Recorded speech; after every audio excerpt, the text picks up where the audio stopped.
नमस्कार। प्रभा साक्षी news network के खास कार्यक्रम विश्व खबरों में आप सभी का स्वागत है।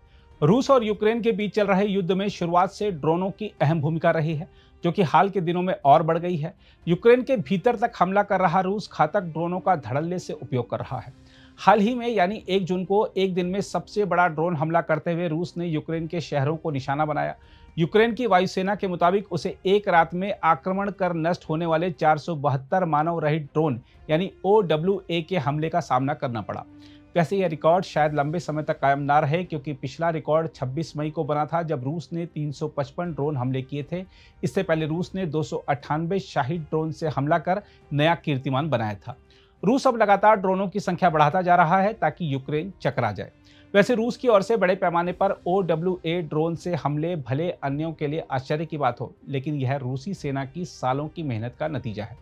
हम आपको बता दें कि रूस ने शुरुआत में शाही ड्रोन को ईरान से खरीदा और बाद में ईरान द्वारा डिजाइन इन मानव रहित ड्रोन को अपने देश में ही असेंबल करने के लिए 2023 में कारखाने की स्थापना की थी। उत्पादन पर अधिक नियंत्रण ने रूस को बड़ी संख्या में शाही ड्रोन का उत्पादन करने का अवसर मिला। इससे उसे धीरे धीरे अपने ड्रोन को उन्नत बनाने में भी मदद मिली।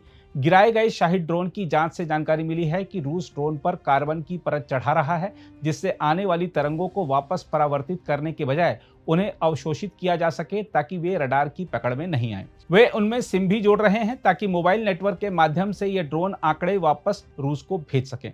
शाहिद में लगाए जाने वाले मुखास्त्र को भी अपडेट किया गया है। यूक्रेन की मीडिया ने 20 मई को बताया था कि शाहिद में नए आग लगाने वाले और विखंडित होने वाले मुखास्त्र का इस्तेमाल किया जा रहा है, जो पहले आग लगाते हैं और बड़ी मात्रा में छर्रे फैलाते हैं ताकि उनका असर बढ़ सके।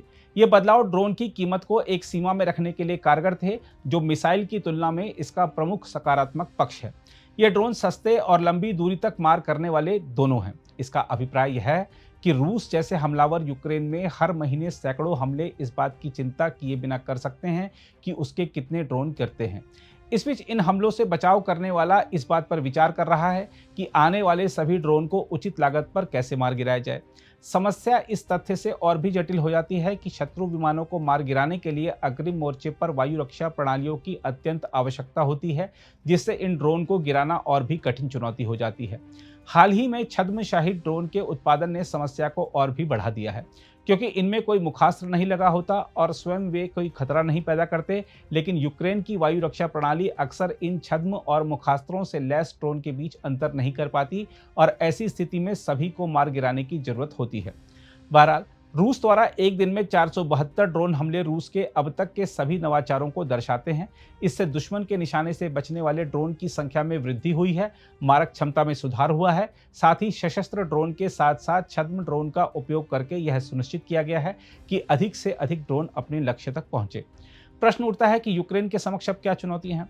यूक्रेन ने आने वाले अधिकतर शाही ड्रोन को मार गिराया है। यूक्रेन ने दावा किया है कि हमलावर 472 ड्रोन में से उसने 382 को मार गिराया। इस प्रकार उसकी सफलता दर 81% है। हालांकि अपेक्षाकृत इन शाही ड्रोन को मार गिराने की दर उसकी सफलता की दर को कमतर दर्शाती है। सैन्य मापदंडों के हिसाब से शाही ड्रोन की लागत कम है, इसलिए लगातार हमले करने से यूक्रेन की वायु रक्षा प्रणालियों पर असंगत बोझ बढ़ा है। कीव ने अपने शहरों की सुरक्षा के लिए भारी मात्रा में संसाधन जुटाए हैं। ट्रक पर तैनात सचल इकाइयों से लेकर शाही ड्रोन को गिराने के लिए अपेक्षाकृत सस्ती विमान रोधी मिसाइलों का इस्तेमाल किया जा रहा है। जैसा कि कहा गया है कि इन प्रणालियों की मारक क्षमता सीमित दूरी के लिए होती है। ऐसे में ड्रोन हमले रोकने के लिए यूक्रेन जैसे बड़े देश में बड़ी संख्या में ऐसी वायु रक्षा प्रणालियों की तैनाती करनी होती है, जिससे प्रत्येक ड्रोन को गिराने से होने वाली बचत तैनाती की लागत के मुकाबले न के बराबर होती है। यूक्रेन के पास रूस की शाही ड्रोन उत्पादन फैक्ट्रियों पर हमला करने का भी विकल्प है, जिसका उसने कई बार प्रयास किया है। यूक्रेन की मजबूत होती वायु रक्षा के बावजूद रूस को अब भी शाही ड्रोन हमलों में सैन्य आधार पर लाभ होता नजर आ रहा है। पिछले साल जिस अध्ययन में योगदान दिया गया था, उसमें पाया गया था कि 2022 और 2023 में रूस की प्रारंभिक OWA ड्रोन रणनीति ने यूक्रेन को रूस के अनुकूल शर्तों पर युद्ध समाप्त करने के लिए बातचीत करने को मजबूर करने में बहुत कम मदद की थी। अब भी यही स्थिति हो सकती है, लेकिन ड्रोन की संख्या और हमलों की तीव्र गति का अर्थ है कि रूसी रणनीति का लक्ष्य यूक्रेन की वायु रक्षा को व्यवस्थित तरीके से कमजोर करना हो सकता है। यूक्रेन अमेरिकी सैन्य सहायता पर मंडरा रहे संशय के बादल से जूझ रहा है। इसलिए कीव पर अपनी उन्नत वायु रक्षा प्रणालियों के लिए गोला बारूद समाप्त होने का खतरा मंडरा रहा है। इसका अभिप्राय यह है कि लगातार शाही ड्रोन हमलों से यूक्रेन के लिए आने वाली मिसाइलों को रोकना अधिक कठिन हो जाता है, जो बहुत बड़े मुखास्त्र से लैस होती हैं। निश्चित तौर पर यूक्रेन के पास शाही ड्रोन का अपना संस्करण है, जिनका उपयोग वह नियमित रूप से रूसी सैन्य और तेल सुविधाओं पर हमले करने के लिए करता है।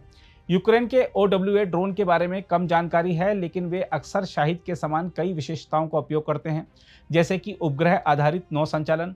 रूस में राष्ट्रपति व्लादिमीर पुतिन के लिए शाहिद ड्रोन का इस्तेमाल केवल सैन्य लाभ के लिए नहीं है, उनके लिए इसके राजनीतिक हित भी हैं। पुतिन ने रूसी जनता के सामने अपनी ताकत का एहसास कराने के लिए शाहिद ड्रोन हमलों का इस्तेमाल किया है। अगर आप भी लेना चाहते हैं देश दुनिया की तमाम जानकारी तो आज ही सब्सक्राइब करें हमारे चैनल को। साथ ही नीचे दिए बेल आइकन को जरूर दबाएं ताकि हर अपडेट आप तक पहुंच सके।